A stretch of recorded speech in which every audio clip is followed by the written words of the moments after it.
Very shortly, I'm very pleased to introduce one of my colleagues at University of Montpellier, Paul Valéry, at EMA particularly, long-standing specialist in African American literature, and she's Professor Emerita at EMA.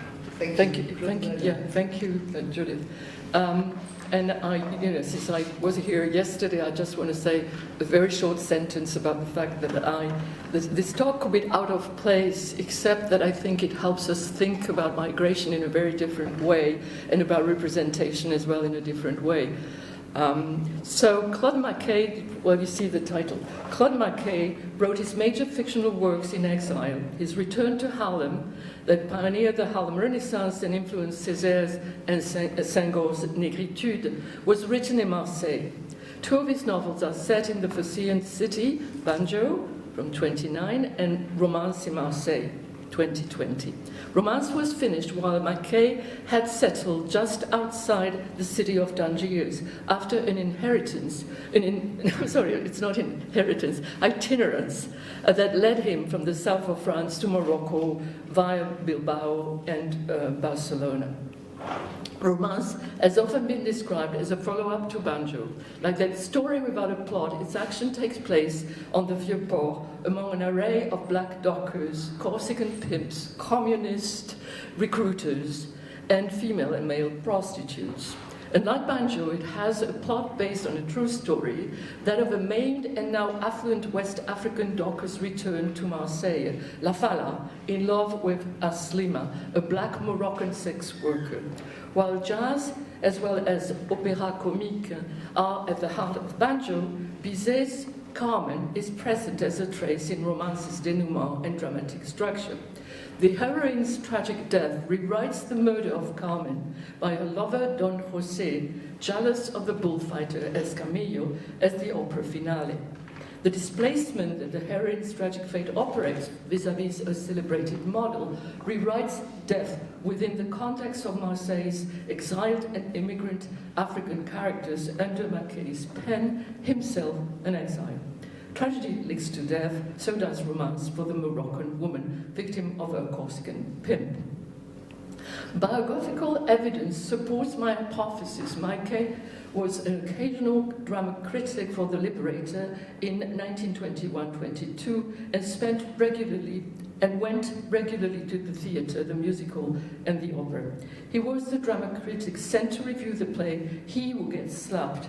He had reviewed a production of La Chauve-souris, adapted from Henri Meillac and Ludovic Halévy's vaudeville Le Réveillon in the 1920s.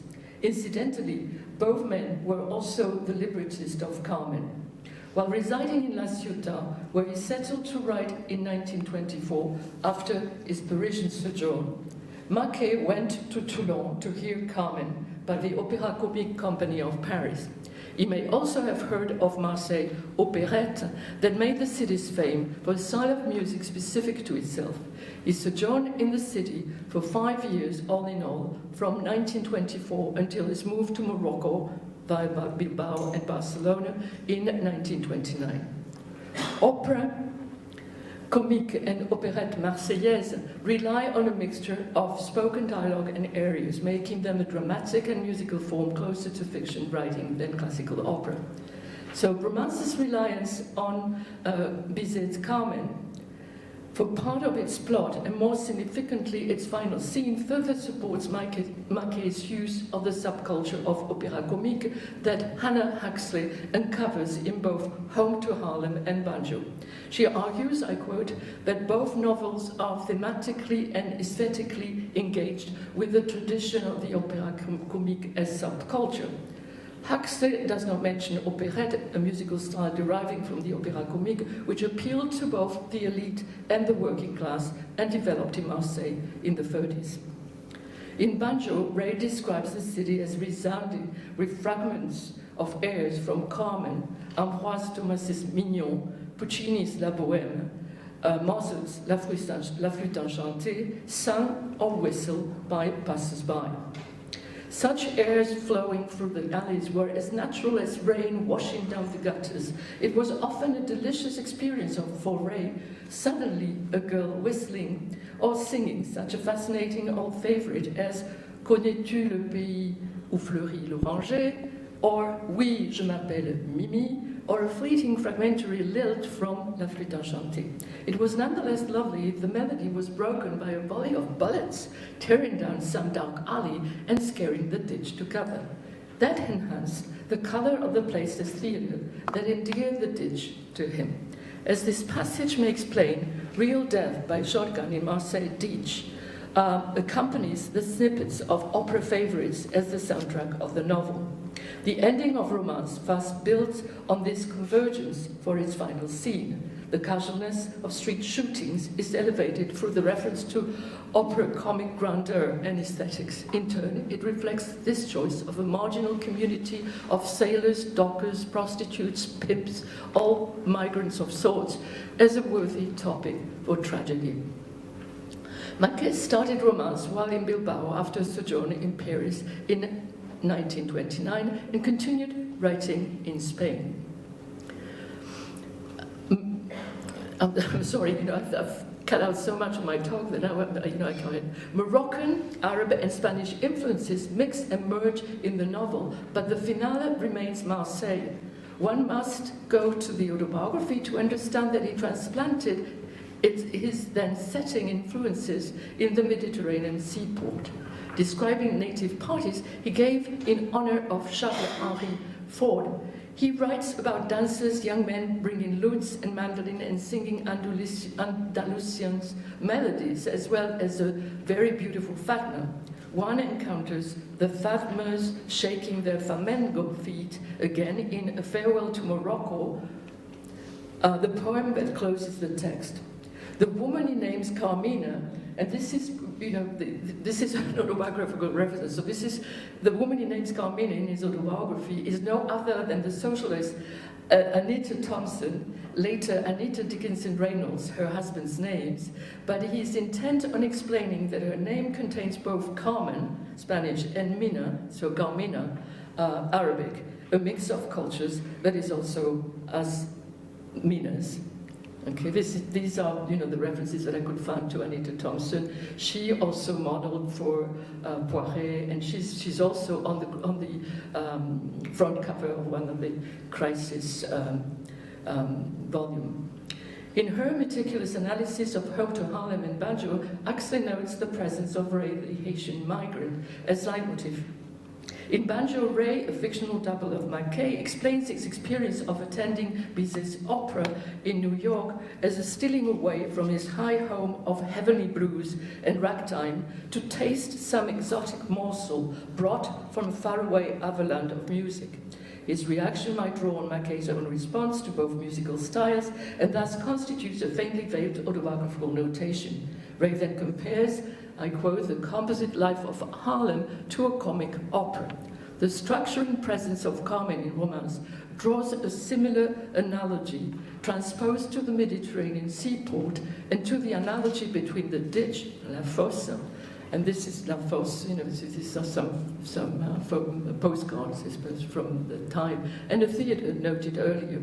A parallel can indeed be easily drawn between the people of the ditch, the sailors, the dockers, the migrants, the sex workers, the pimps, the working class political organizers, the vagrants, and the gypsy community of Bizet's opera pictured as marginal and fantasized as immoral and lawless.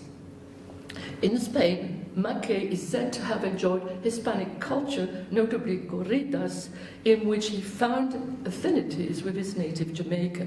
His autobiography includes the poem he wrote to celebrate Barcelona, for which he yearned once in Morocco.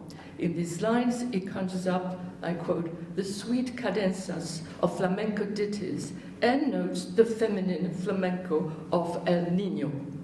The gracefulness of the male dancers could not but appeal to Mackay's sensitivity for and celebration of gender trouble, a distinctive feature of Romance.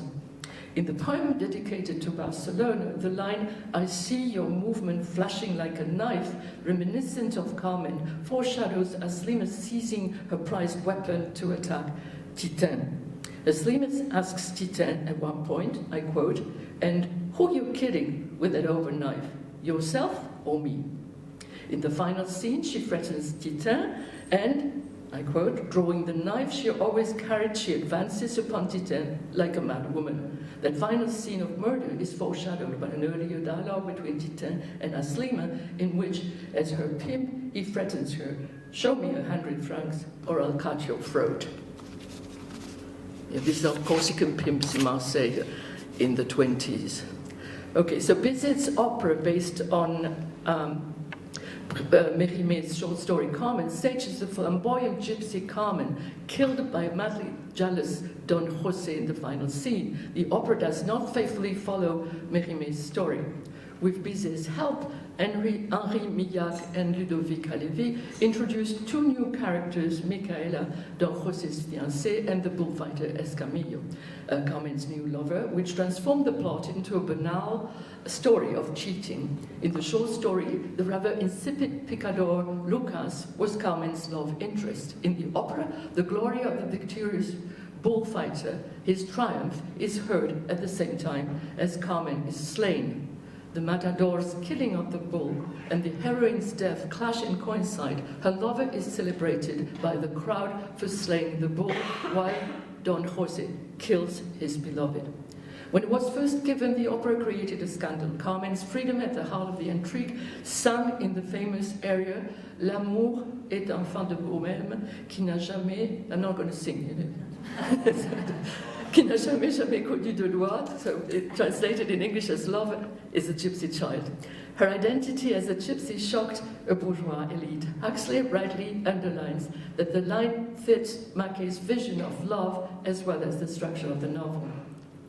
In Banjo, Ray describes the sounds of a young girl singing perhaps the most recognized aria from the habanera, "L'amour est un oiseau rebelle." He observes the girl's voice is hoarse, incapable of holding a note or ascending very far, although she convincingly acts the part of the vivacious Carmen.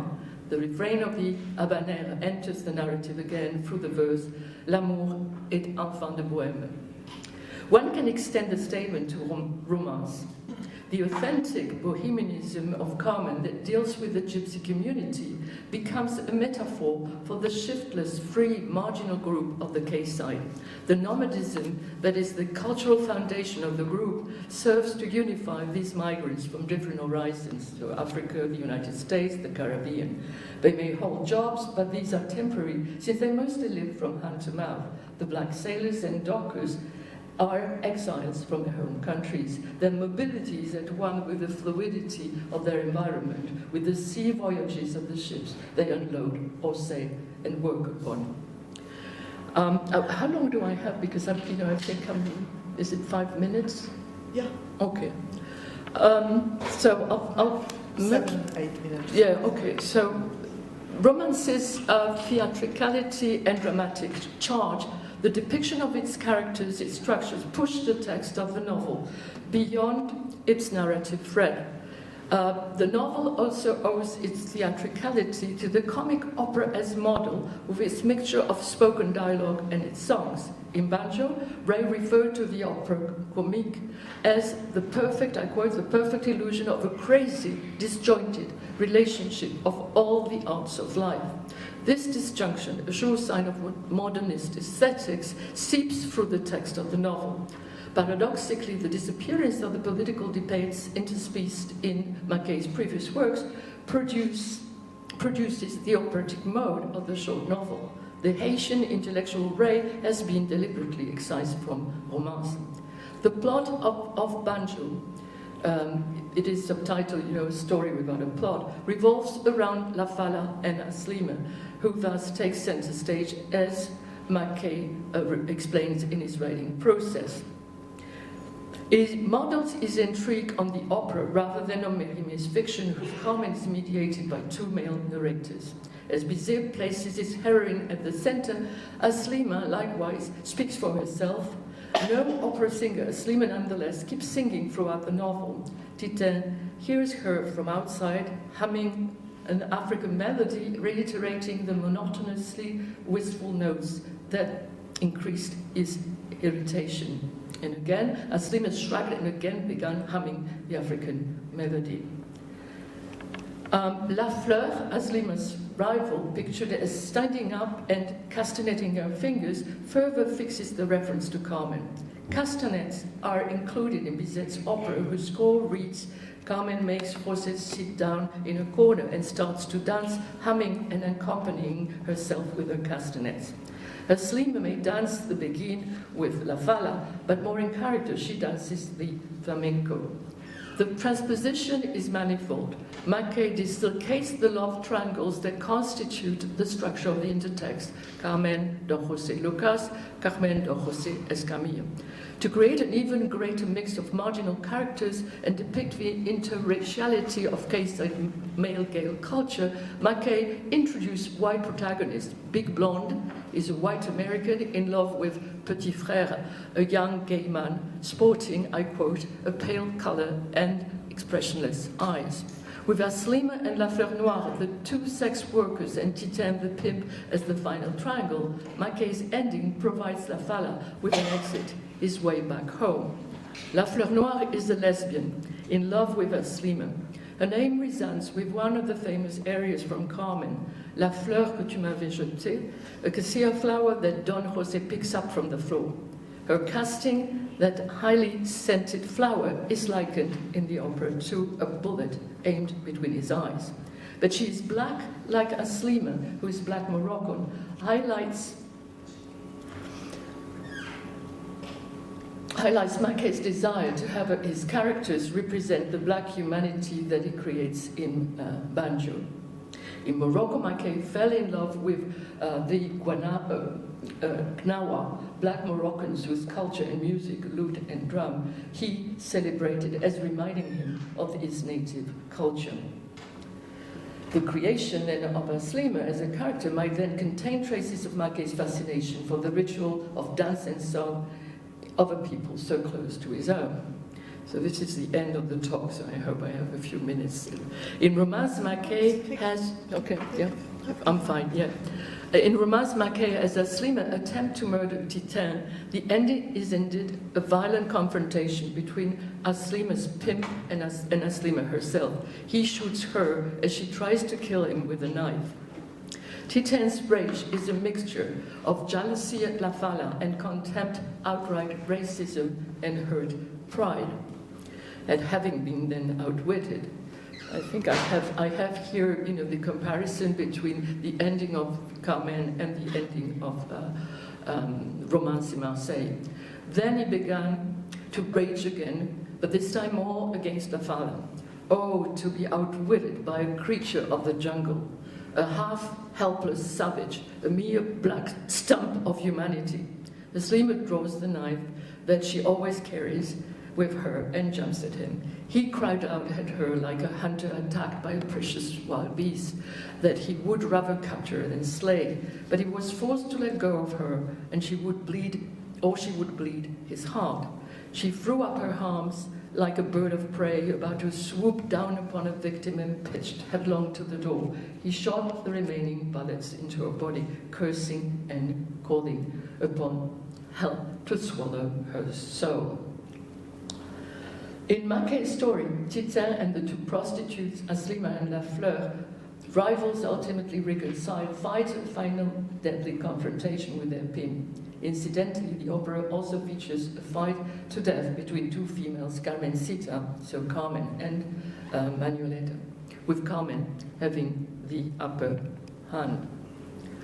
Like Carmen, Aslima is killed. One may also venture a comparison with Porgy's ending, and like Bess, who leaves for New York with sporting life, Porgy sets off after her. He is on his way. Aslima will not return to her native North Africa. Cunningly, in light of this comparison, it is La Fala who is on his way back home, back to Africa, after Marcus Garvey's political slogan. In the opera, Don José's repeated entry, "Come with me," ironically plays against La Fala's similar proposal to Aslima that she accompany him to Africa. So Carmen refuses to go with Don José and dies. Aslima dies, leaving La Fala to his chagrin. The ending marks the end of errantry.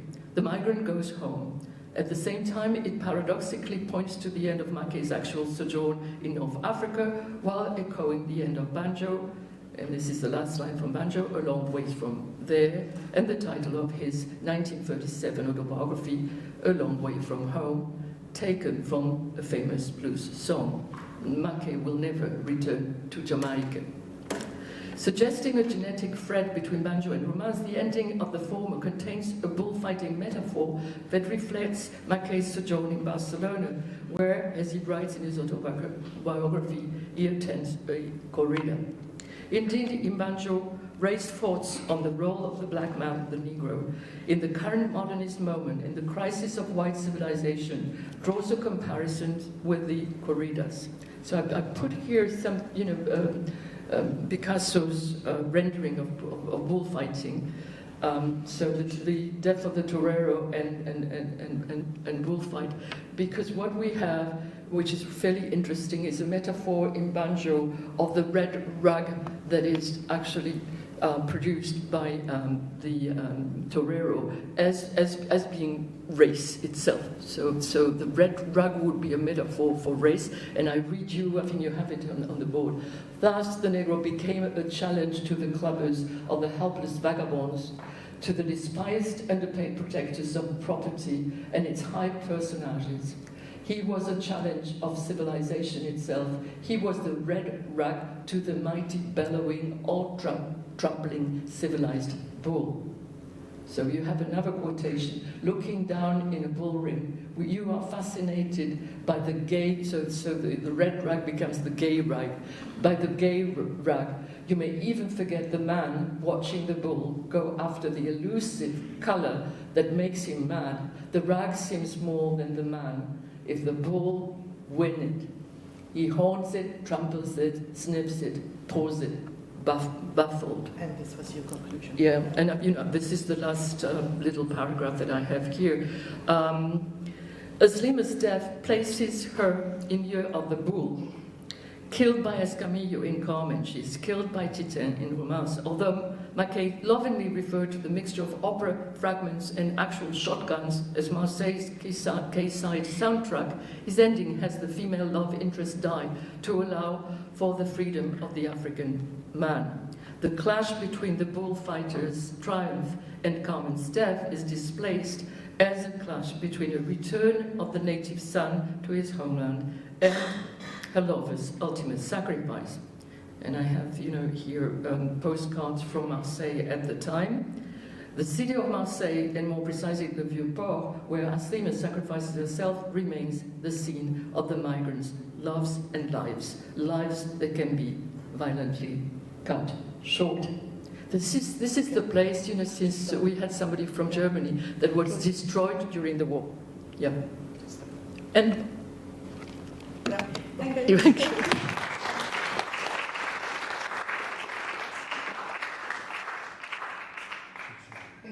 My paper today is really just trying to kind of worry around artists and their use of incidents. And what I wanted to do was to talk about art that I love, but to kind of say why that in certain contexts it can be problematic. So I was going to talk about the artists Layla Harris and Elisa Morris-Vey as well. I don't really have time to do that. I'm really going to concentrate on Labena Hamid and Isaac Julian. However, I curated or co-curated an exhibition which included, the catalogue includes work by Elisa Morris-Vey, and her work looks at French African migrants and Caribbean migrants and French black citizens, and they're talking about very smartly in her art, in video and in photographs, talking back to images of the slave trade. And she was an inspiration for me to to intervene at the judges' lodgings in Lancaster to talk about black figures who lived in Lancaster in the 18th century who have been largely forgotten. And we commissioned an artist, Layla Harris, to do portraits. So what I'm going to do is, this will come round and you can look at it, and that will give you the idea of those artists, and then I have more time to talk about Labena and mainly about Isaac Julian. So I've worked with the artist Labena Hamid for 25 years, and when I first started working on her, I didn't even realise she was at my institution. That's my ignorance. It's very strange. And then one day I knew by this time she was working at my institution, and I was crossing the roundabout, and I bumped into her, and she pointed her finger at me, and she said, "I hear that you are writing about my work." And I said, yes. She said, "You better get it right." So, well, I've been collaborating for 26 years now, so hopefully I have got it right. This was one of the first works I saw, and it is Memorial to Zong. And to an extent, it relates to the Turner slave ship image, which Olga was talking about, but only to an extent. I wrote about it in the context of that, and then Labena said to me, "I'd never even thought about Turner's slave ship picture because it's in Boston, and I'd never seen it live, you know. So and you should seen it at someone. So you know, and all these critics were writing out, and she does this because of Turner's slave ship." And they were barking up the wrong tree, including me. So it's just a kind of warning. But this image is an incredibly beautiful image of trying to kind of think about how you would make a memorial to the slave trade. How you would do that, and using the Zong and the Zong incident of the throwing over of 131 bodies as a means to think about that. And so when in 2003, 2003, we were trying to find an artist to do a memorial in Lancaster, I obviously tried to kind of get Labena to do this in Lancaster, and she unfortunately had to withdraw at the last minute. We have a beautiful memorial in Lancaster, but and then we were going to have a replica of the Zong travel around Britain. And so then I said to Labena, "Look, I can get an exhibition in the Lancaster Maritime Museum with Memorial to Zong in it, and it can meet the Zong. The Zong will come up the Bleeding Loon and can meet your exhibition." And unfortunately the money ran out and the Zong didn't come, but luckily the Maritime Museum said, "Well, you know, if Labena is going to come, we'll have the exhibition anyway." And by this time, Labena in 2017 won was awarded. Sorry, she didn't win, but she was awarded the Turner Prize for art. It was the first black woman to win the Turner Prize for art, and now she has another accolade. So if you don't know, she will be the British representative at the Venice Biennale in 2026. So I then did an exhibition around the Memorial to Zong, and this is the first time this picture and the other kind of sketches had ever been shown at a slave port site in Britain. They've been slave sites. The only place they've been shown before was Rochdale, which is a long way from being at a slave port, as especially being a Lancastrian.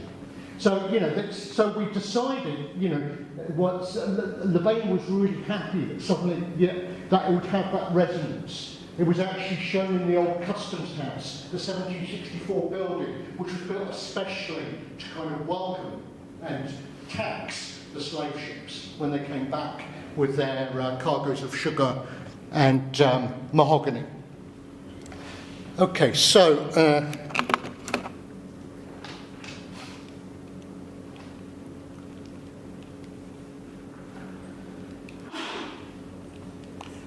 I'm trying to go downwards, so what am I doing wrong?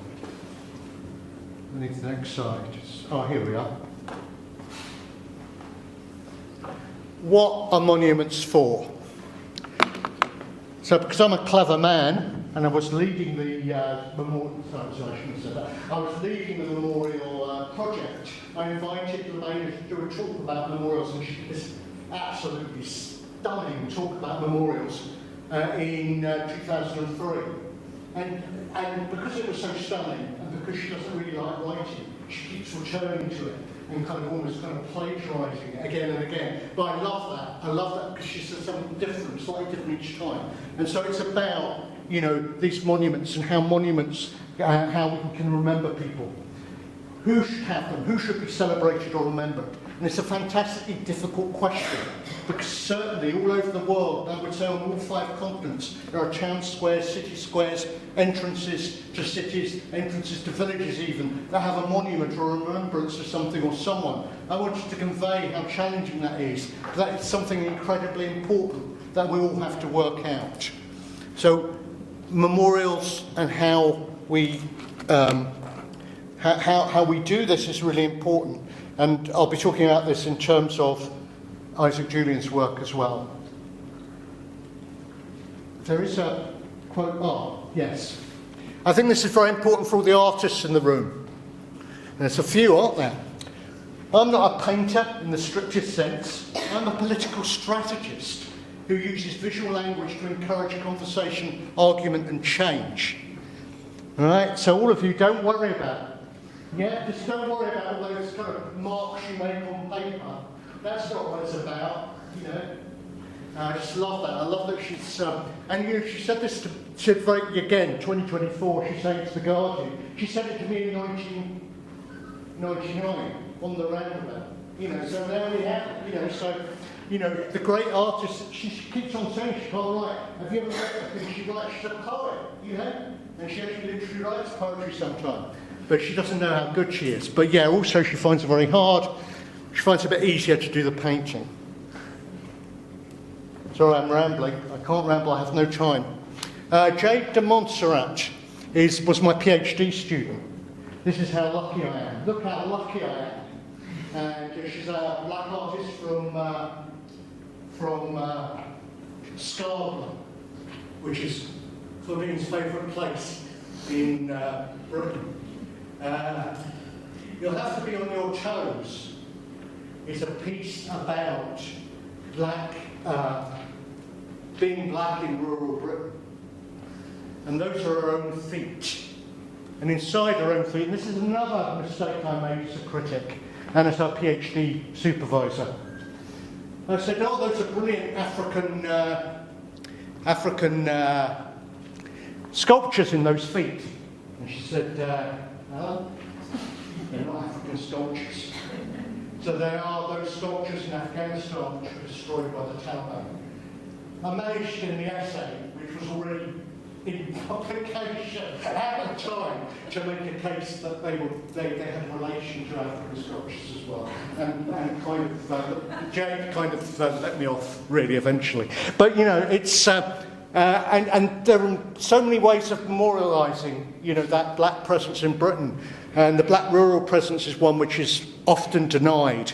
And I talk about that often in my work. And here is a Layla Harris piece, which is just unbelievably beautiful. And it is of a Lancastrian resident from 1765, who we did not find out actually lived in Lancaster until 2017. And his name is Ibu Boy. And Ibu Boy had African scarification marks, his country marks on his face. And he spoke broad Lancashire dialect. He said us for us. He said Bath for Bath. You know, so this, you know, and so then we took him into the schools. And the school children said, he cannot be called that Hebrew boy, he has to have a name.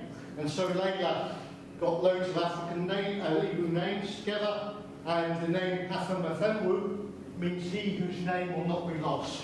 And so the school children renamed him Hebrew boy. We have no knowledge of his real name. And he was owned by a Lancastrian clergyman. That's how deep the shit goes. And then we had this amazing moment when the Light Up Lancaster Festival, onto the walls of the city of Lancaster came these amazing Leila Harris. It was a 9-minute installation about the 6 different black people who she has reimagined. We have no portraits of these people. We now have portraits, imagined portraits by Leila. The local is important. And Isaac Julian, a wonderful British artist, black British artist, responds to something else that happened in Lancaster. And that something else was the awful tragedy of 2004. In the winter of 2004, what happened in Lancaster, in Morecambe Bay, was 23 Chinese cockle pickers were swept by the tide away and died. The only couple who survived were the ones who did not try to walk to safety. They stayed by one of the vehicles. If you tried to walk, the tide was just got them. And I woke up at 4 a.m. to the sound of helicopters. Those helicopters going to retrieve the bodies of the Chinese cockle pickers. And Isaac Julian does this amazing, incredible work called 10,000 Waves, which talks to those Chinese cockle pickers and their death.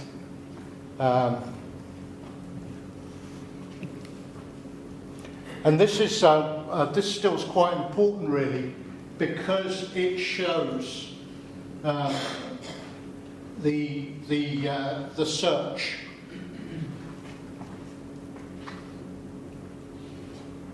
He'd already done a work called Western Union Small Boats, which reacts to Lampedusa. And this work's a very much localised work, and in a sense talks to my problematics with 10,000 Waves, because here Lampedusa is very present. Unbelievably beautiful. He just makes absolutely beautiful films. Who knows the work of Isaac Julian here? Yeah, unbelievable. You saw them in New York? Yeah, an incredible exhibition in New York. And this is obviously Gorée Castle, and that's juxtaposed in his artwork with Lampedusa to talk about the long history of migration and slavery. And here are the Chinese cockle pickers that died on Morecambe Bay. And to give you some kind of idea, this is deep midwinter. As they left, as the white cockle pickers left the scene, they actually were very surprised that the Chinese cockle pickers were still picking. They warned them, but there was no, their bosses did not move them out, did not tell them to go. They had no way of getting back without their bosses. And so they died up there. Yeah, great. So in the town of Morecambe, we have these modes of remembering, and those remembering modes have carried on. There are permanent memorials like this one, and then sort of more temporary memorials like this one, and there's also a more music in Morecambe have a Chinese, have worked with the Chinese community in Morecambe and bought instruments, and they're still here in 2025 because they're playing actually on Sunday, so I get back just in time to see them. A group of Chinese musicians and local people who have learned these Chinese musical instruments who are playing a concert for us all on Sunday. And they've been playing concerts for the last 10, 12 years. And included was a long piece with poetry and Chinese music called The Long Walk. And here is a memorial which is at Sambo's grave, and just shows you the kind of ways in which so Sambo's grave is a black young man who died in 1736, and this is a school children's memorial there. You know, so we have a kind of history of these kinds of memorials. This is a really depressing image. This is one of the vehicles that the Chinese cockle pickers went out that night on, and that was submerged and actually re-emerged from the sands in about 2015, I think. We also have the poet Len Sissay, who's a local poet locally from Manchester. And he still said, the moon's laugh, the clouds cry, the seagull screams, and the sad, sad sea sighs. And it's called the seaside, and that's one of the expressions which was used a lot. And I just want to end with this, because this is what I mean by locality and its discontents. So he makes this wonderful work, Isaac Julian. It's an incredible work, and he employs, uses the works of Wang Ping. We couple Copland in the sands and distant North Wales Sea. How empty is desire, foaming on the cold North Wales Sea. Oh, home a foam on the wild, wild sea. It's a beautiful poem. There's a problem which Sid might notice. There is no such sea as the North Wales Sea. You introduce this poem as part of that work in Morecambe, and everyone just would look at you like you were mad. Yeah? So basically he's made this work of art, which is a wonderful work of art which works all over the world, except in the very place where the cocklers died and where they're remembered. So I talked to Isaac in 2012 at Stuart Hall's memorial service and said you should bring your work to Morecambe.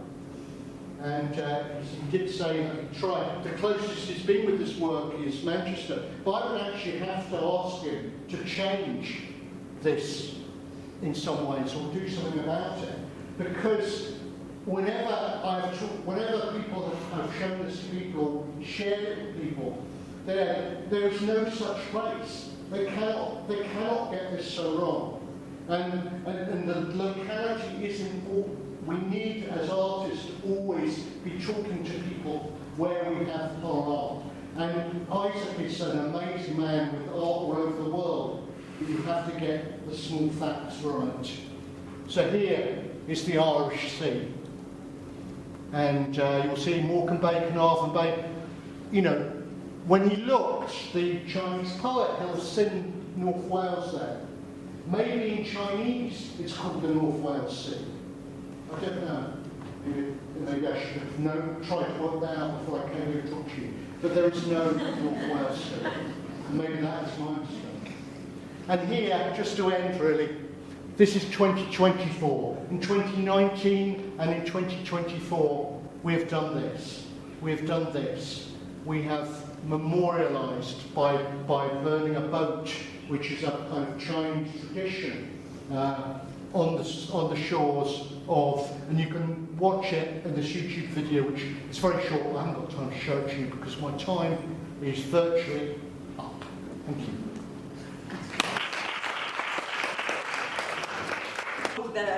Well, Emma is the research center that I, Karim, Claudine work with. So it's Études Montpelliéraines du monde anglophone, and it's Université de Montpellier, Paul Valéry. So it's one of the universities in Montpellier, and it specializes in research that is focused on from the 19th to 21st century, and it brings together people who are working in linguistics, in literature, in what we call civilisation, so area studies and translation as well. So Marianne Roujon, who is going to be here in part of the panel this afternoon, is also, and who will not be able to come, unfortunately, but I'm going to represent her. So she works in translation as well, and she has also been associated with the graphic novel project, so we're going to tell you about that. So it's a very vibrant group, and a lot of, and of course it's a group that gets a lot of its energy from its national and international collaborations as well. So, Karin, so you are associate professor in American literature with a specialization in Arab American literatures, so Arab American and Arab Canadian writing, and you work particularly at the intersection between poetics, ethics, and poetics. Thank you. Yes. Thank you. Good morning. Thank you, Yumna, Erin, Francesco, and Matthew. And sorry I couldn't be there yesterday. Can you hear me? Yeah. So I can't read my title because it's too far. Headlong into the seaborne sky, the roof of the great inverted world. And I begin with, sorry, it's here. With the epigraphs. A mind is its own place and in itself can make a heaven or hell, a hell of heaven. This is John Milton. Est-il normal d'aller au ciel par le bas? Is it normal to reach heaven by going down first? This is a song called La Mer by Feu Chatterton, a French band. So, dealing with the refugee crisis in the Mediterranean, Omar El Akkad's 2021 novel, What Strange Paradise, tells the story of 9-year-old Syrian boy Amir, probably inspired by the death of Adam Kurdi, the Syrian boy who drowned in September 2025. Amir, who survives the sinking of a migrant boat named the Calypso, off the coast of a small unnamed Greek island. After washing up on the shore, Amir is found alive on a beach, littered with the wreckage of the boat.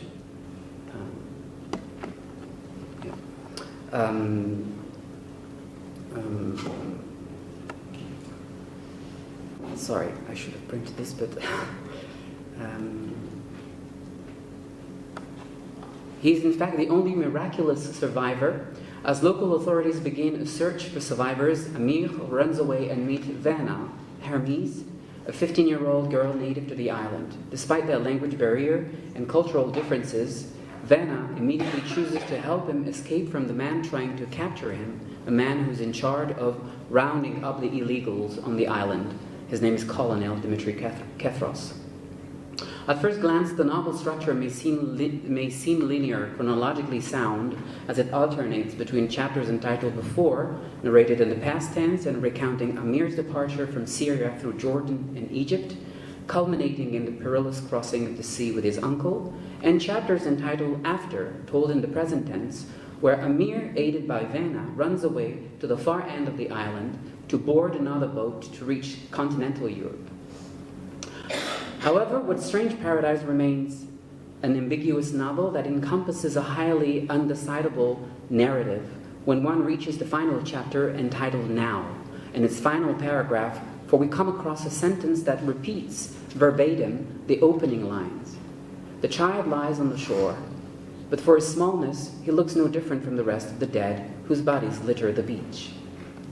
The end, therefore, subverts the unproblematic linearity and prompts us to reconsider the entire story of Amir's survival, which is ultimately bestowed with a fable-like quality. Now, the question I would like to ask today is the following. To what extent does El Akkad's critique of the paradise myth serve as a reminder of the ongoing human tragedy faced by migrants crossing the Mediterranean? So I'm going to first begin by analyzing how the novel emphasizes the infernal nature of the seascape to underscore the opposition with the touristic paradise that Vanna, who is a sort of divine being, inhabits. So I have cut some parts of this talk, especially the parts dealing with tourism and the touristic side of the narrative. but still we can talk about it after if you want. I will then analyze Elakad's strategy of inversion, which is intended to shed light on the porous border separating the two realms. I'll demonstrate also how Amir's miraculous survival from the wreckage renders him an ethereal presence. And finally, consider the metafictional dimension of the novel to show how Elakad challenges readers' ethical positions and foreground the human cost of global inaction in response to migration crises. So I begin with the first part. So in What Strange Paradise, the Mediterranean Sea is depicted as a living being. Amir looked out at the white-green flesh of the sea. There was a scent to it, the salt that in the nostrils registered a kind of burning. It is characterized by an absolute darkness at night in order to suggest a sort of nether regions with its claustrophobic haze. The monstrosity of the sea contaminates the old fishing boat, the Calypso, that sails her, and inevitably the bodies it carries on board. When Amir reflects on the Calypso, he imagines it as a sort of Leviathan. Whatever propelled the ship, Amir knew, was the thing gurgling and rasping in the lower deck, the thing exhaling fumes. The lower deck is reserved for the Africans, who, having paid a lower fare, are subjected to the worst conditions on board, and his uncle is among them. From the top deck, Amir pictures a sort of carnivorous, mythical creature. This is the quote: "Of all the chaos of the passing storm and the passengers' screams and prayers, it was the sound of people beneath the boards that frightened him most. It made the boat living, made it organic and coldly voracious, a stomach in meat digestion. Even now he could hear it beneath him, that half-alive sound," end quote. The metaphor of the sea monster is corroborated in the after chapters, when the workers on the beach, quote, "circle the rubber dinghy, stabbing it at regular intervals. The raft whistles and contracts when it appears to have no more air left to exhale. The hellish," slide. Did this change? Yeah.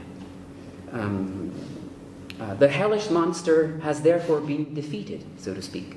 What the chapters at sea also represent is the migrants as a uniform, dense mass of bodies. As the boat's ceaseless movement acquainted all the passengers with their immediate neighbors and erased some of the distinction between where one body ended and another began. It is this fusion of individuals into a single and distinct mass that enables Elakad to maintain the metaphor of the dehumanized foreigner. Chapter 1 of the after sections already puts to the fore the foreignness of the migrant in distress when the latter is discovered dead. Quote, "No one can remember exactly when they first started washing up along the eastern coast. But in the last year it has happened with such frequency that many of the nations on whose tourists the island's economy depends have issued travel advisories. The hotels and resorts, in turn, have offered discounts. Between them, the Coast Guard and the morgue keep a partial count of the dead, and as of this morning it stands at 1,026, but this number is as much an abstraction as the dead themselves are to the people who live here, to whom all the shipwrecks of the previous year are a single shipwreck, all the bodies a single body," end of quote. After all, as an islander dweller puts it, these are foreign dead. The foreignness of the foreigner is therefore further exacerbated in the homogenizing gesture that transforms the dead bodies washed ashore into a single anonymous body. So I have briefly sketched the sort of hellish landscape the migrants are faced with, and now I would like to address the world of the after, so to speak, right? In the great paradise coveted by tourists, where Vanna lives. As her name suggests, Vanna is the messenger of the gods, Vanna Hermes, as well as the god of travel and communication. She appears in chapter 3, and she is at once an epitome of the gods living in a setting reminiscent of Mount Olympus, a place pervaded with whiteness. Vanna Hermes stands in the front yard of her home, raking frost and dreaming of half-eaten birds. Overnight, snow fell, only a light dusting, but still unusual for April. Sometimes the winter runs a month or two longer up in the inland mountains, the monasteries from a distance like little cotton bolls, but it rarely snows at all anywhere else on the island. Meaning this is literally the highest peak, right, of the island. The fact that she's standing paves the way for the fatal lying position of her friend to come, Amir. While the latter will be lying motionless dead on the shore, Vanna, we are told, has completed her chores with the help of the sun. Her strange dreams about half-eaten birds, and right after, it's not in the quote, she speaks about the severed wings, suggests she has a special connection to the future, like a demigod receiving warnings. Her gift for ornithomancy aligns with the birds themselves, the migrators par excellence. The severed wings feature her fall from the realm of gods as if she were to become a mere human, and all has been induced by, it is the quote, a new ordering of the world, a phrase that resonates with the descriptions of Amir at the beginning of the novel. Face down, with his arms outstretched, the child appears from a distance as though playing at flight. And so, too, in the bodies that surround him, though distended with sweater and hardening, there flicker the remnants of some silent levitation, a severance from the laws of being. But the severed wings foreshadow Amir's fall as well, of course. In fact, when the Calypso sings on chapter 28, there are 30 chapters, Amir is the only one to surface. Yet the text has already moved at that stage to a sort of religious rendering that connects death to a form of salvation, hence of ascension. So I'm moving now to part 2.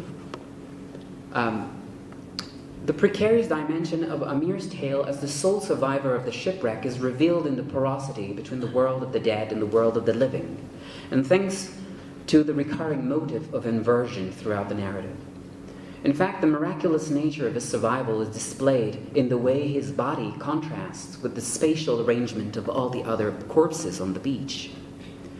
Except the child, relative to the others, he is inverted. His head closest to the lapping waves, his feet nestled into the warmer, lighter sand that remains dry even at the highest tide. He is small, but somewhere along the length of his body marks the sea's farthest reach. End of quote. At odds with the rest of the victims, he is turned slightly in the direction of the sea. One way to understand his position is to relate it to the penultimate chapter, where he, with the help of Vanna, reaches the end of the island to embark on another sea journey. But probably more conspicuously, the unique positioning of his body draws attention to its staged quality. It's itself reminiscent of the way the officers try to hide to the public the tragedy. This is a quote. Another 3 officers wrestle with large sheets of blue boat cover canvas, trying to build a curtain between the dead and their audience. In this way, the destruction takes on an air of queer unreality, a stage play bled of movement, a fairy tale upturned. By hiding the dead, the officers turn the scene into something unreal and theatrical, like a stage play frozen in time, or a fairy tale gone wrong. I will return to that. But what should appear raw and horrifying is instead made distant, like a performance stripped of life or action. Now, to protect Amir, Vanna brings him to Nimra el-Ward, a friend of hers, who runs a sort of camp for refugees in what used to be a gymnasium.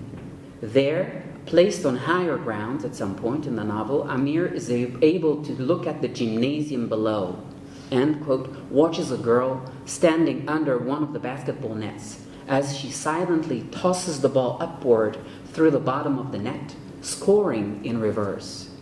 The ball floats upward in perfectly clear vertical arc, as though on a string. and then falls back down through the net and into her hands. The ball seemingly defies gravity, as if it were being pulled upward from the world of the dead below towards the heavens. This reversal blurs the boundary between earth and sky, and along with it, with life and death. And as I will try to show later with fiction, or rather, with the fable and metafiction. So the treatment of reality. As the children draw closer to the end of the island, paradoxically, since it is their only way to escape and therefore to remain together, the pool of death, the story's original inevitable outcome, is felt more closely in the following passage. The children run down, so this is towards the end, chapter 25. The children run down the staircase out the lighthouse door. Outside, violent against the cliff sides to the north, the waves crash. The clouds dim the daylight, and the canopy of nearby terrace trees fragmented. They grow nowhere else on the island, these upturned things. The spiked branches perfectly or horizontal, longest near the bottom of the trunk, shortest at the top. Morning light, by the time it reaches the floor of the forest, resembles the golden fading that precedes the end of the day. Vena and Amir sprint westward towards the forest. So the day is fading, the night is coming, and of course the denouement is coming too, right? I'm sorry for the mic. As I suggested, a kind of mirroring effect is at play, connecting a world above with one below and placing Amir in a state of in-betweenness that makes him hover like a ghost. And when he first appears on the beach, seemingly dead, Amir is described as lying face down with his arm outstretched as though playing flight. His body language conveys a flying gesture that in effect lifts him beyond land and sea, evoking a suspended state offered by the air. In other words, El-Akkad connects Amir's metaphorical flight from the living to the likeness, that is to say, ethereality, of his condition. Is he dead? Is he between states, between fiction? Are we to understand him as in metafictional terms? And this is what I would like to address now. As early as chapter 2, am I doing okay with time? Yeah. Yeah? 4 minutes. Okay, I have to speed up. As early as chapter 2, before chapter, we learn that Amir enjoys an Arabic comic book entitled Zaytoun and Zaytuna. Quote, "For years, it had been his favorite, the adventures of a boy named Zaytoun and a girl named Zaytuna in the alleyways and fields and citadels of a city that reminded him of his own. There was no quality to the art, the shading uneven, the line work like bad stitching, the colors too bright and bleeding, but the stories had a whimsy to them. The children were adventurers, and over the course of an issue, they might devise from mechanic shop scraps a dirigible, or turn a bellows and a garden hose into a means to walk the bottom of the sea." End of quote. The quotation foreshadows the story precisely of Amir Utu and Vena Hermes, and works metafictionally as a reminder that the two children are characters in a story. Moreover, it adequately depicts the two poles, the higher skies of heaven and the bottom seas of hell, in between which the narrative oscillates. The identification of the children as the comic's characters will gradually intensify when Nimra El-Ward will give Amir some books which include Zaytun wa Zaytuna. Amir repeats the title to Vena. Amir points at himself. "Zaytun," he says. Then he points at her, "Zaytuna." "All right, Zaytun, all right," she says. That scene, therefore, repeats the first moment when they actually met and they exchanged their names in what is written as this makeshift of language of pantomime. Because, of course, neither speaks the language of the other. The process of identification is complete when, towards the very end, it is Vena's turn to address Amir. "Yalla, Zaytun," she says. Vena becomes the foreigner, the migrant speaking Arabic, the scene illustrates the outcome of a radical success in communication and empathy. An ideal world in which refugees are welcomed without conditions, assisted without hesitation. A world in which their presence raises no concern. When they reach the tip of the island where a friend of Nimra El Ward is waiting for Amir to help him cross, he first refuses to grant access to Vanna. Sorry. No, that's the pointer. So that's the ferryman speaking. I don't do locals, the ferryman says. I don't want trouble. We have to keep this quiet. I'm not local, the girl replies. I'm not anything. Let's go. There's ministry people who know we're here, and if they catch you, I think you know how this end. You know how this will end. Sorry, this is the wrong. I'm sorry. It's okay. It's okay. It's good. It's good. This one. It's good. Okay. The ferryman looks up at the cliffside. Please, he says feebly, he's not your problem. To which she answers, that's right. From the very moment they met, Amir has never posed a problem for Vanna. The most significant feature about the Arab fictional mirror story is the following. Have I read that before? No. Have I? No, focus. No, sorry. Amir read, captivated. Not by the plot or the impossible contraptions, but the way Zaytun and Zaytuna's little town always seem to reset at the beginning of every new story, as though none of the previous ones left a mark. He had never noticed this before, but he noticed it now. And of course, the use of before and now is very important because these are chapters' titles. I'm almost done. You're concluding? Yeah, 4 lines and I'm concluding.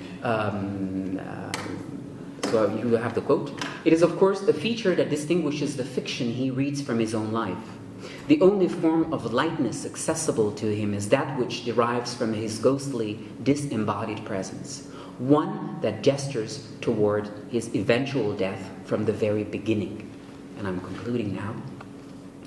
I have tried to show you what initially appears to be the opening chapter of a boy's survival story is in fact haunted from the start by another narrative.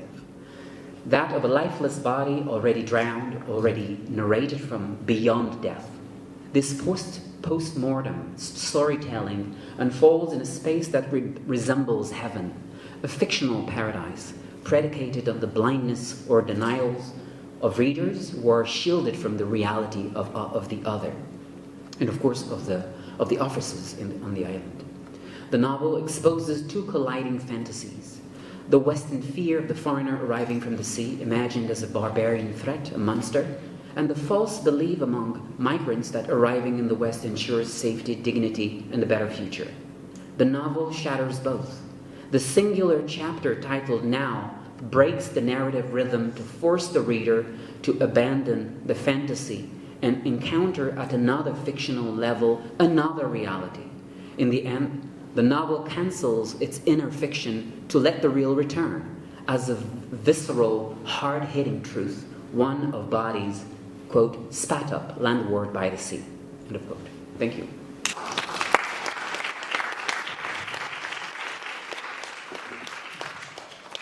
Thank you very much. I think the image of the single shipwreck and one single body will remain with us and also speak back to some of the earlier conversations. And I like to shift, in fact, from the phrase "the dead bodies" to the bodies of the dead, which is not quite the same thing. So I'm delighted to be introducing, again, sorry I'm repeating myself, but to be able to introduce Nandini Dar. She's not part of Emma, but she has been visiting Emma, and she was a visiting professor as well at Emma, Montpellier, so last year, and she came again also this year, just before she came here.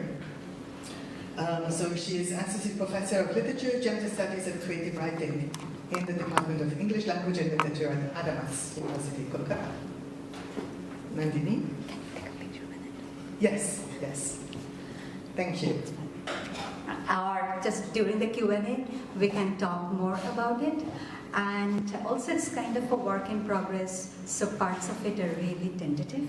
So I would like to begin by showing a couple of images. So this one and then this one. Are any of you familiar with either of these two?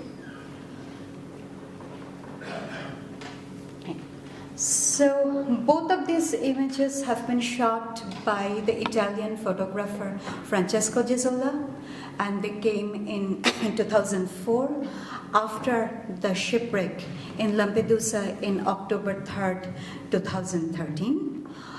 And I think that what they actually do, they make the absence of the migrants really conspicuous. So the migrants are made visible through the objects, through what they have inadvertently left behind in the boat, on the seafloor, and the photographs transform the migrants to the spectral.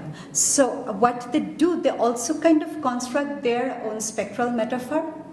And in this spectral metaphor, the sea operates as a mass grave, extremely all-consuming, but also bereft of all individualized meanings.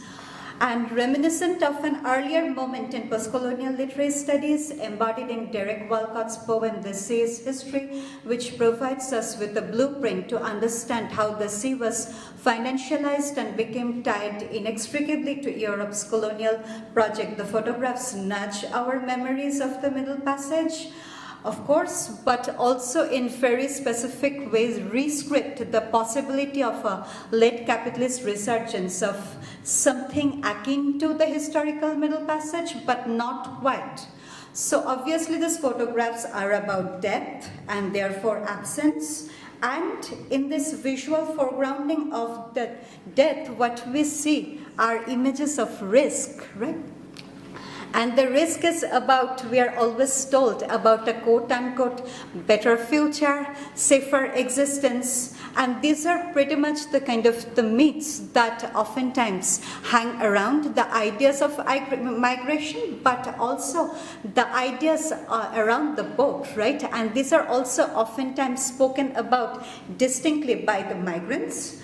And what these photographs do, they make it really obvious that no retrieval, no completion is possible. So death really acts here as a kind of complete erasure, and as spectators, this is what we are asked to do. We are asked to relate to these pictures, relate to these visuals, or not relate to these visuals, and we are always hanging in this kind of, suspended in this limbo, that can we actually relate to anyone for whom we don't have a face?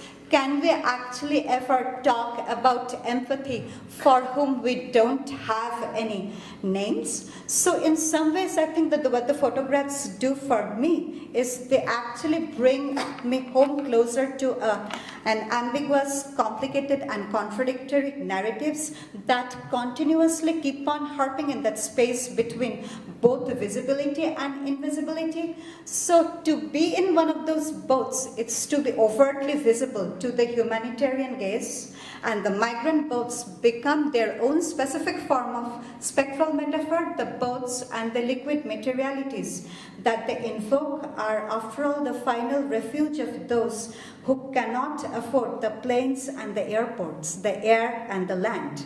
So the boats then come to signify the absence of the inevitable paper trail, which makes any movement across the borders legal.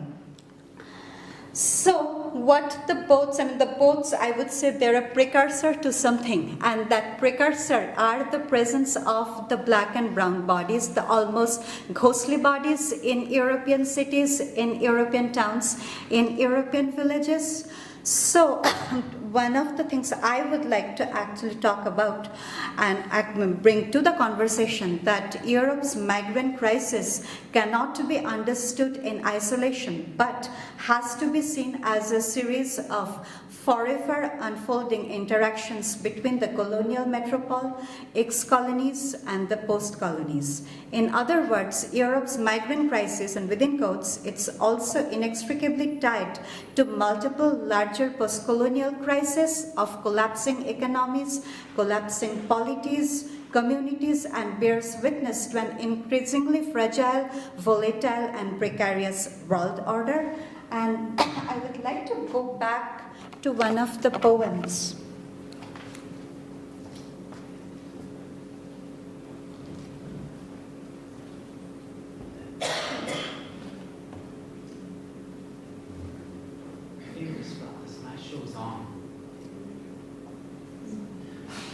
Yeah, so this one, Home, by Warsenshire. It's part of a much longer poem. This one? Yes, this one. So it's part of a much longer poem, and I'm not reading out the poem for the sake of time, but as you can see, that what she actually tries to do in this poem, it's precisely to put the quote-unquote left behind home in the picture. So what to me this poem also does, it brings back into the conversation the post-colonial questions of class, the class formations in the post-colonies. So to be in the boat, it's not just about being disposable in Europe, but it's also about being absolutely disposable in one's home country. And now I would just shift my gears a little bit, and I would say that most of the discussions of such migrations to Europe have concentrated on North Africa and Middle East, and what I'm trying to do is to actually insert the South Asian subaltern migrations within the map. And according to a report by International Organization for Migration in 2022, 15,228 migrants arrived in Italy via the central Mediterranean route from Bangladesh through a transitioning from Libya. And as of 2022, migrants from Bangladesh constitute 14% of all arrivals in Italy, and as late as September 11, 2025, a vessel has landed in Lampedusa with 300 migrants, of which 69 were Bangladeshis. In some of the conversations that are happening in Bangladesh, most of these migrants are identified to be belonging to quote-unquote impoverished backgrounds. And again, I'm quoting from some of the conversations in the newspapers that are happening over there. And it's often talked about like, quote, ultimately their desperation to leave Bangladesh highlights the severe lack of stable jobs and economic prospects in their home country. Now, as someone who is a kind of coming to this as a literary scholar, I keep going back to the Middle Passage, and also someone who is trained as an African Americanist. So unlike the Middle Passage, the enslaved in the Middle Passage who had been forced to embark upon the ship, the contemporary migrant from the global south, in buying his or her perilous passage, is made complicit in the risk, right? So it's all, for example, in Bangladesh, it takes someone at least $8,000 to buy that space in the ship. So it's almost like death is being commodified. It's not just that the ocean is commodified, the waters are commodified, and you are almost buying your own death, which is also kind of part of the spectrality, which sort of gets oftentimes left out of the conversation, that how this routing itself is an extremely financialized mechanism with its own agencies and with its own trajectories. And again, as a literary scholar, when I began to look into this, as someone who has worked in diaspora before, one of the things that struck me that this is not the kind of migration you would read in the conventional South Asian immigrant novel, right? Where the focus is almost always on the upper middle class, on the middle class, on the educated. And Jhumpa Lahiri, the writer I talk about, in some ways has been considered to be the poster child of and one of the most sophisticated expressions of that kind of literature. However, as Jhumpa Lahiri began to write in Italian, I would say that I would argue that there is a distinct shift in terms of how she actually sees migration, and there are multiple reasons I would argue behind that, which I can go during the Q&A if you are interested. But just to kind of quote some of the information, so when Jhumpa Lahiri is beginning to shift to writing in Italian, so the Bangladeshi community in 2012 numbers about 100,000, right? So it's also the Bengali as a language is becoming almost the second or third language in Italy, especially in the big cities like Rome. And Jhumpa Lahiri, as the daughter of a Bengali immigrant, shares a language with them. So the story I actually work on for this particular presentation I would talk about is called Well-Lit House, told in a first-person voice by a narrator who remains forever unnamed throughout. The narrative revolves around a migrant family's struggle to acquire the subsidized housing by going through proper channels, and finally they lose it because the neighbors basically don't want them to be in that neighborhood. So the narrator's wife leaves for his native land with the children, whereas the narrator's life keeps spiraling downwards. He gives up the apartment, he tries out an odd living arrangement on two, and finally begins to live under a city bridge, his life becoming increasingly precarious. The story concludes with the narrator in a train station watching trains and contemplating suicide. And also, if we can think of the juxtaposition of the spaces and juxtaposition of modes. So he comes to Italy through boats and ends his life in trains. And trains also have an unique symbolic significance in the South Asian films and literature. So post-colonial history is invoked in the story in a really offended manner, I would quote. When I stared at that awning, tattered and fluttering, I would stop thinking about the war or the soldiers who'd kill my grandparents, thus invoking the global 70s and the violent struggles for decolonization. But it's kind of shoved aside. In the same way the boat and the Mediterranean are invoked, the journey to this country afterward with my parents, white butterflies flitting above the sea's surface, a frantic but cheerful swarm traveling alongside us, almost to lead the way. But the boat is also brushed aside. Instead, what for the narrator takes the precedence is his own search for a home, not the abstract home that almost always stands as a metaphor of nation or nationalism in postcolonial and diaspora studies, but a tangible, livable house.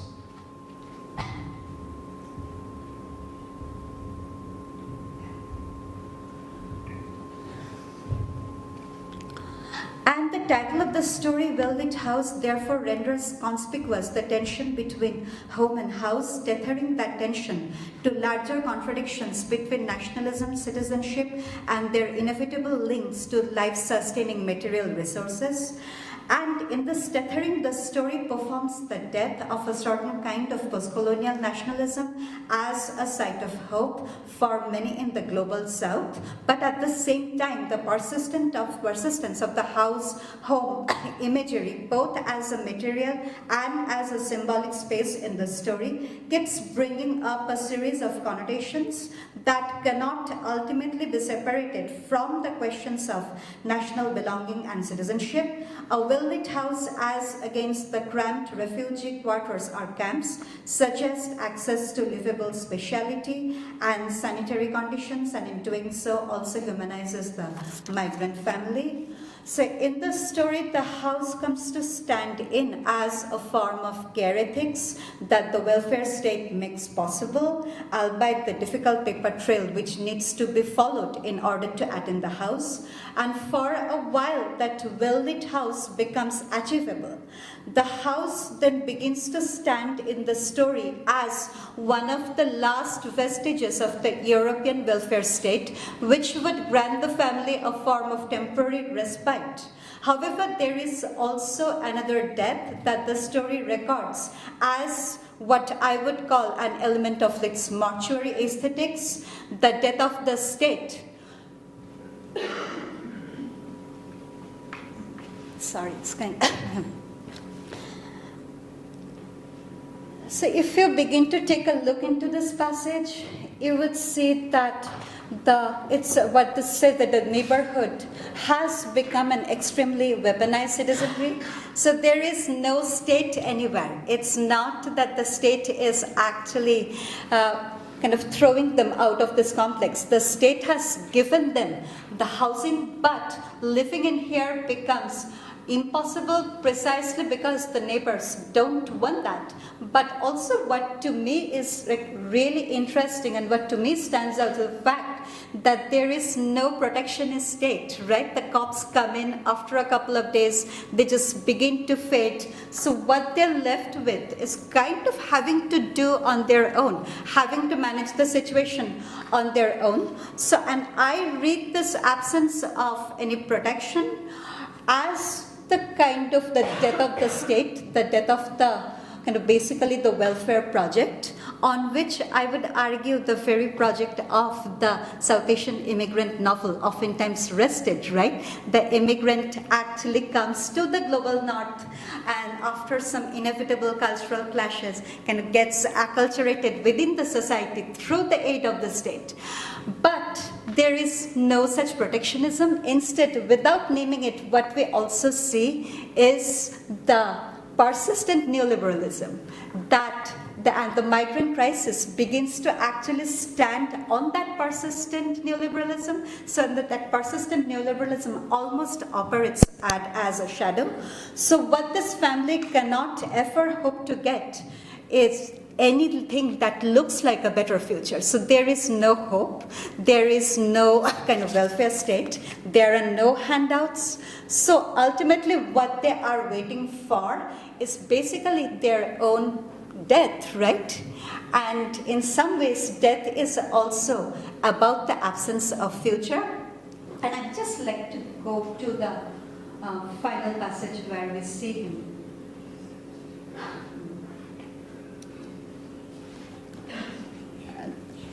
The kind of where the story concludes itself.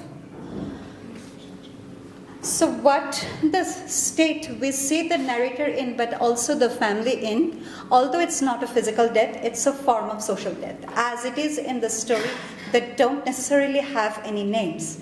The narrator is narrating the story, but other than that, there are a few cultural clues, but absolutely no one is ever named. So they're ultimately the kind of the quintessential migrant, quintessential refugee, and what happens in this passage, the social death goes through a transition, and that transition is the real death. So I will just conclude and read out the last concluding paragraph. So in short, the story concludes with a mortuary transition. The narrator's social death transmutes itself into his physical death. He resides in the story neither as a rights-bearing individual subject of the liberalism, neither is he the famed entrepreneur celebrated by neoliberal philosophies. Like at one point of time, he simply doesn't care. He just moves onto the underbridge and just continues his life in a very day-to-day basis. He doesn't even care to actually advocate for himself. So residing within a psychosocial world of self-inflicted agencylessness, he cannot in the ultimate resort tether himself to anything which will offer him glimmers of hope, and in this failure to tether himself to anything is articulated not only in his own death, whether social or physical, but the death of European liberalism, humanitarianism, and the welfare state. Thank you.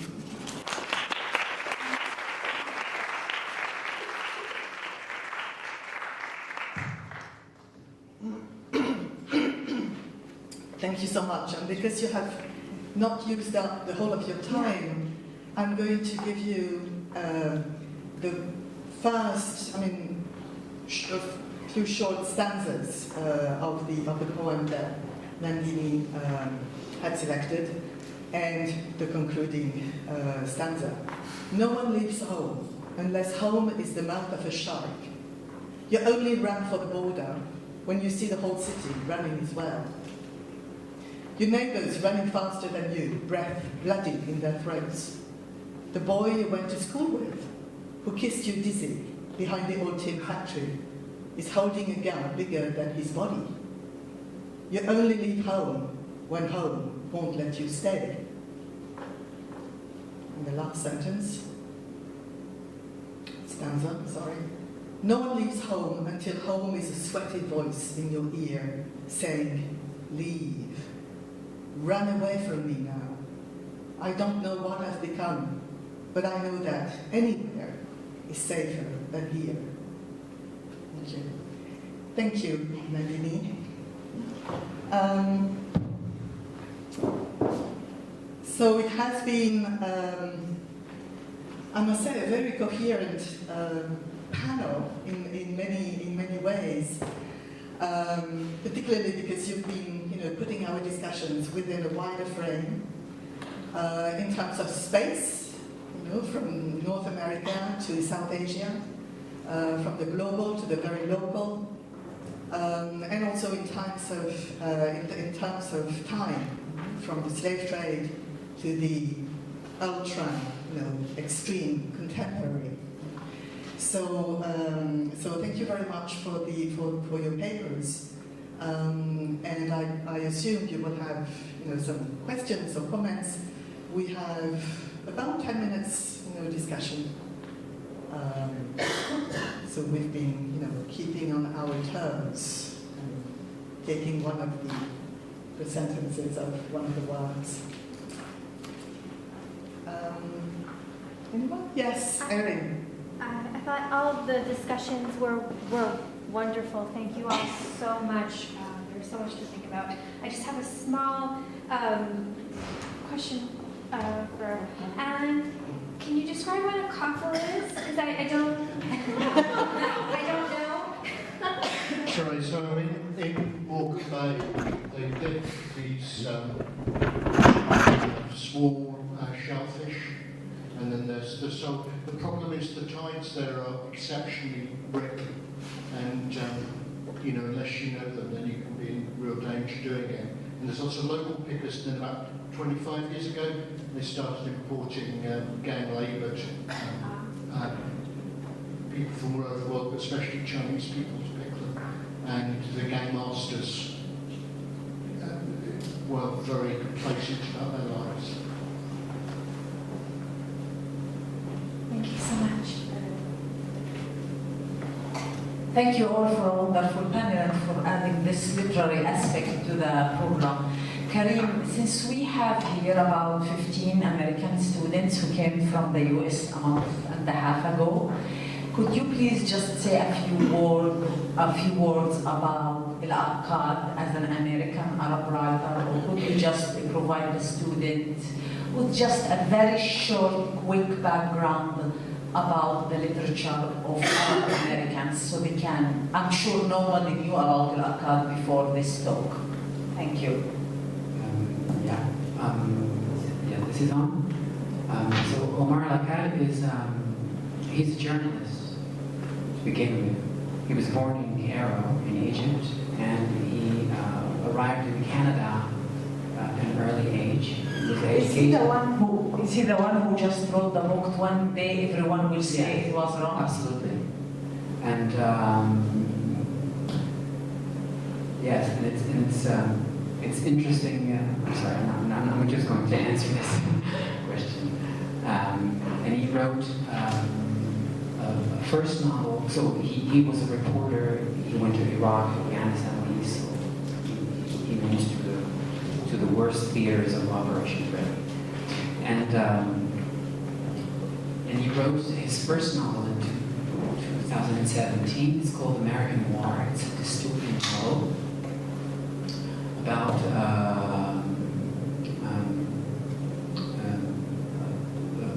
the second Revolutionary War, if you will, in the U.S. On the background dealing with the oil crisis and climate change. And so this one is the second novel, and as you said, he has an essay which was published in early 2025. A book. Yeah. About Gaza, and it's a very it's a very personal nonfiction kind of book, and it's very much about the fact that the genocide is going on, and we are all watching it live, right? And it's all his reflections about those images and his background in journalism and in being on wars as a correspondent, and the main idea is that he has reached a moment, he thinks, a personal moment, and it's also to him a historical moment in the history of humanity, which is this idea that we should, I think that's the word he uses, sever ourselves from the so-called idea of the Enlightenment from the Western world. And so this is a sort of epiphany moment in his life. That's what it's about. It's amazing. And there's a form of anger, I think, and I think there's also a form of, but I mean in the right sense of the term, also in this novel, which I have talked about. And if you're interested in the refugee crisis, there's another wonderful novel by Rabih Al-Medine. He's the writer from San Francisco, of Lebanese descent, and it's called The Wrong End of the Telescope. It's a gem.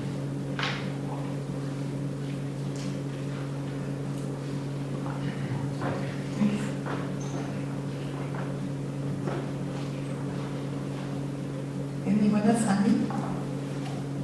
Yeah, thank you so much to all of you. My comment question was for you.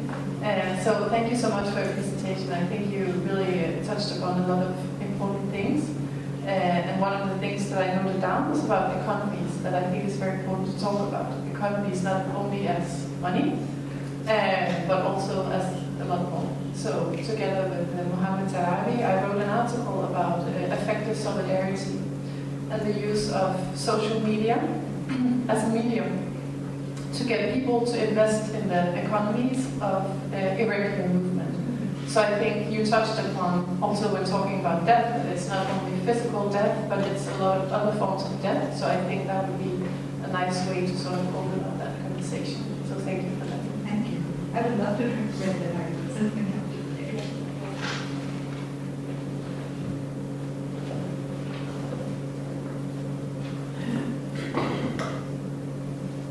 Anything else? Also, I mean, Anthony's paper was also providing a perfect transition towards the next roundtable, because it's also going to be translation and how one migrates from one language to the next and to another. So if you don't have any other comments or questions, so we're going to wrap up. There is one more thing. Okay, I'm not going to mention again graphic novels, I do, but let's keep that for later. You may have noticed also that everything was recorded. So this is something we should have said, at the beginning. If you don't want to be, so it's going to be edited, and it's going to be part of, it's generally uploaded on the website and of Thanatic and on the YouTube channel. If you don't want to be part of that, you can be edited out. I wouldn't recommend it, obviously.